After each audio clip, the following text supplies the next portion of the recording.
Assalamualaikum warahmatullahi wabarakatuh. Kepada yang terhormat Ibu Eriska Ginalita Dwi Putri SHMH selaku dosen pengampu mata kuliah Filsafat Hukum. Perkenalkan Bu, nama saya Salvi Oktaviani. Saya mahasiswa semester 5 dari program studi ilmu hukum Fakultas Hukum Universitas Muhammadiyah Sukabumi. Dengan adanya video ini adalah untuk memenuhi nilai mata kuliah Filsafat Hukum. Dalam video ini saya akan menyampaikan atau membahas mengenai bagaimana sih pandangan Islam terkait dengan filsafat. Jika filsafat sendiri bisa kita artikan adalah ilmu yang mempelajari tentang bagaimana dinamika berpikir manusia terhadap cara manusia terhadap pandangan hidup manusia di dunia gitu. Dan filsafat juga bisa dikatakan gitu ya, sering saya dengar itu adalah berpikir sampai dengan ke akar-akarnya.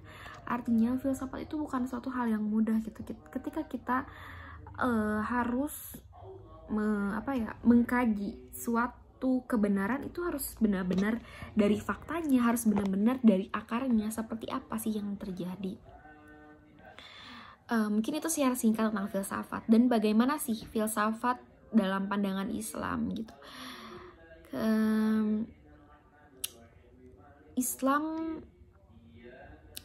menurut saya filsafat dalam Islam itu bahwa Islam itu mengajarkan umatnya, mengujarkan umat manusia itu terhadap kepada nilai ketauhidan, artinya kepercayaan kepada Tuhannya, kepercayaan kepada siapa sih yang menciptakan langit dan bumi, siapa yang menciptakan malam dan siang, begitu, bulan dan bintang, dan apa yang terjadi di dunia.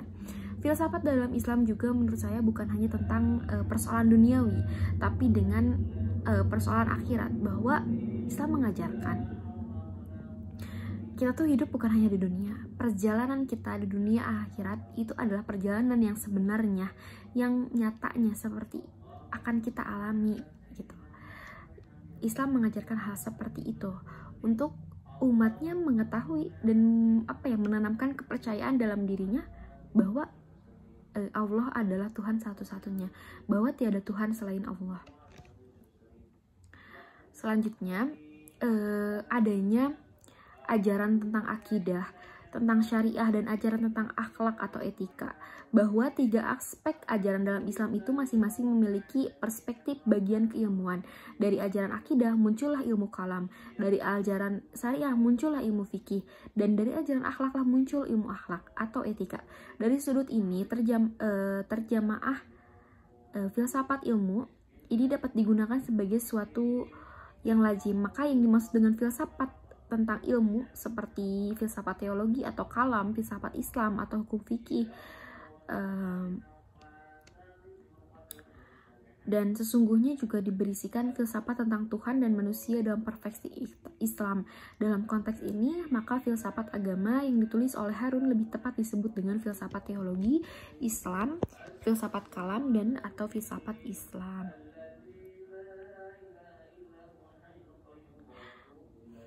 Nah, seperti yang saya katakan tadi, bahwa ilmu ketahuan itu kan kepercayaan terhadap Tuhan gitu, bahwa Tuhan itu tidak terlihat, tidak bisa kita lihat, tapi bisa kita rasakan dalam bentuk apa? Nikmat sehat, nikmat hidup, nikmat segala hal yang kita alami di dunia itu adalah nikmat yang diberikan Tuhan. Nah, filsafat dalam Islam itu mengajarkan kita bagaimana sih kita percaya bahwa hal tersebut itu datangnya dari Tuhan, dari Allah, bukan dari sesuatu yang manusia buat gitu ya. Dan untuk membuktikan adanya Allah, Islam menghendaki agar umatnya memikirkan tentang penciptaan langit dan bumi, dan penciptaan tersebut tentu ada yang menciptakannya. Pemikiran yang demikian itu kemudian menimbulkan penyelidikan dan dengan pemikiran filsafat. Sebenarnya tentang bagaimana sih cara pandang Islam gitu ya dengan filsafat, menurut saya itu adalah suatu hal yang luar biasa gitu untuk bisa kita bahas lebih lanjut gitu kan. Karena tentang dunia dan akhirat kita tidak pernah tahu, tapi dalam Al-Quran dan menjadi pedoman umat manusia ya. Seluruh umat manusia, seluruh umat di muka bumi, bukan hanya umat Islam, tapi seluruh umat di muka bumi.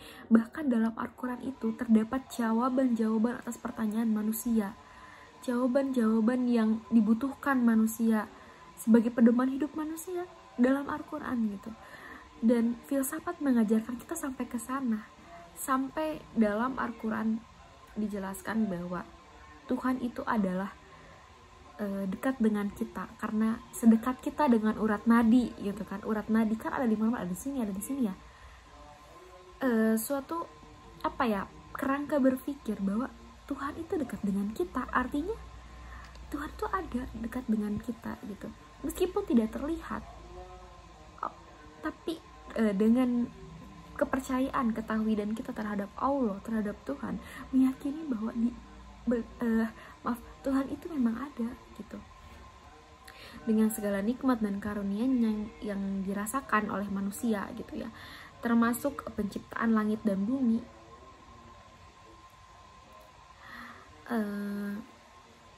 Dan gitu, agama Islam selalu menyeru dan mendorong umatnya untuk senantiasa mencari dan menggali ilmu.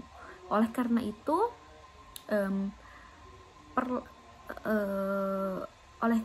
ilmuwan pun mendapatkan perlakuan yang lebih dari Islam yang berupa kehormatan dan kemuliaan. Al-Quran dan As-Sunnah mengajak kaum muslimin untuk mencari dan mengembangkan ilmu serta menempatkan mereka pada posisi yang luhur.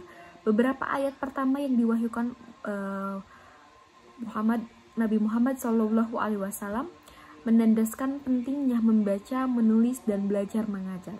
Allah menyeru, bacalah dengan menyebut nama Tuhanmu yang menciptakanmu. Dia telah menciptakan manusia dari segumpal darah. Bacalah, dan Tuhanmu lah yang paling pemurah, yang mengajarkan manusia dan dengan perantara kalam.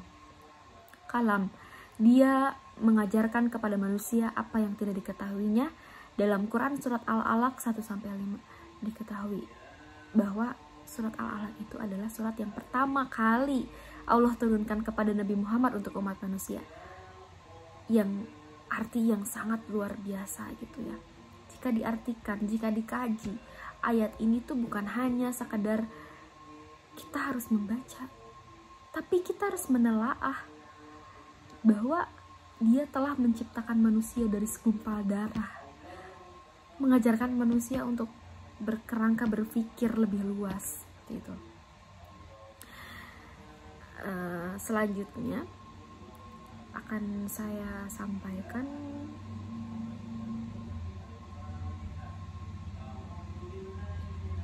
ya,